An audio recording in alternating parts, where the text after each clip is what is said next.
Hello students.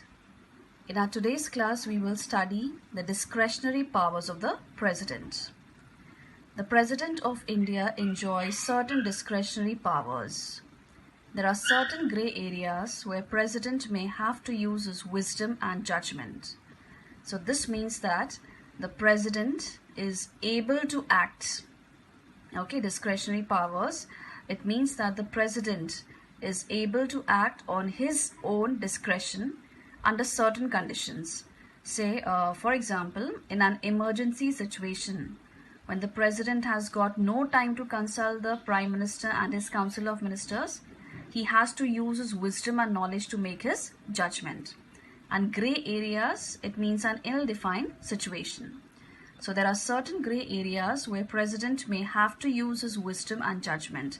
And these areas are when first, appointment of Prime Minister in a situation when no single party commands the clear support of the majority of the Lok Sabha members and there is a hung parliament.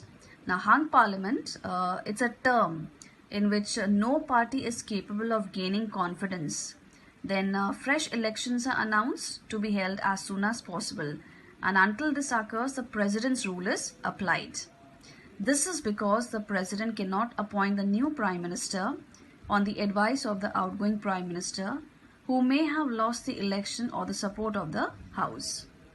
Second, appointment of a Prime Minister in case of sudden death of incumbent.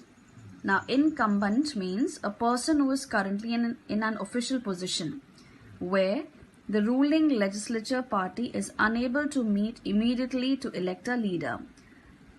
Say for example, now when Mrs. Indira Gandhi was assassinated or she was murdered, the ruling legislature party was unable to meet immediately to elect a leader.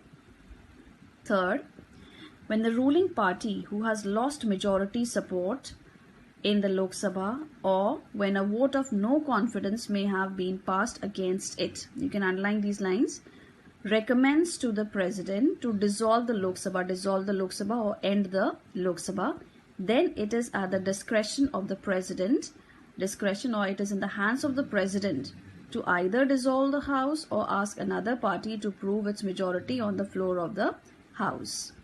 Fourth, the President can dismiss ministers in case the Council of Ministers loses the confidence of the House but refuses to resign. So in case the ministers, they have lost confidence and they are refusing to resign, the President can dismiss those ministers. Next, we have the emergency powers. Underline.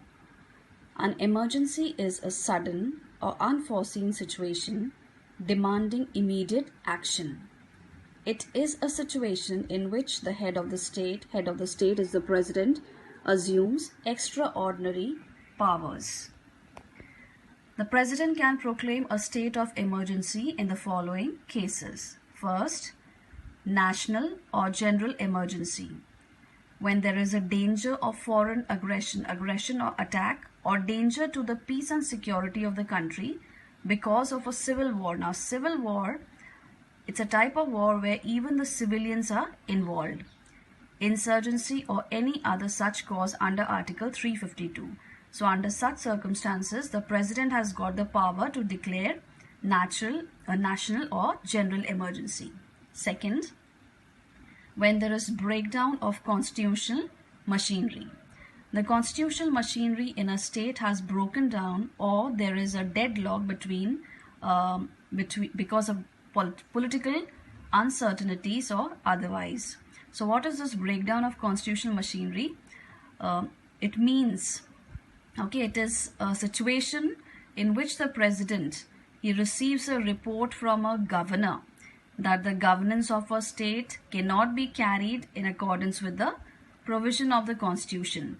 So in such case, the President may declare an emergency in the state. Now next emergency power of the President is during the financial crisis. We call it financial emergency. A setback to the financial stability or credit feasibility of the country is likely to occur or has occurred under Article 360. So what is this credit feasibility, girls? It means when there is difficulty to get credit.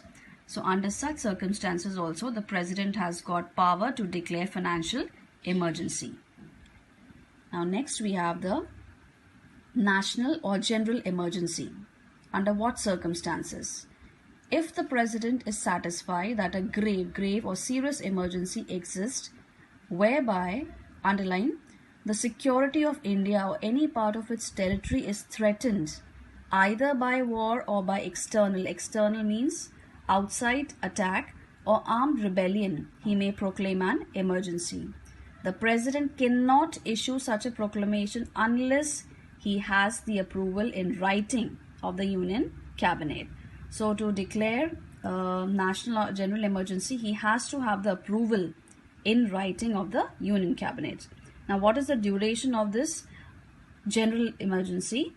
Every proclamation of emergency must be approved first by both the Houses of Parliament within 1 month by a special majority, that is, by a majority of the total membership of House and a majority of not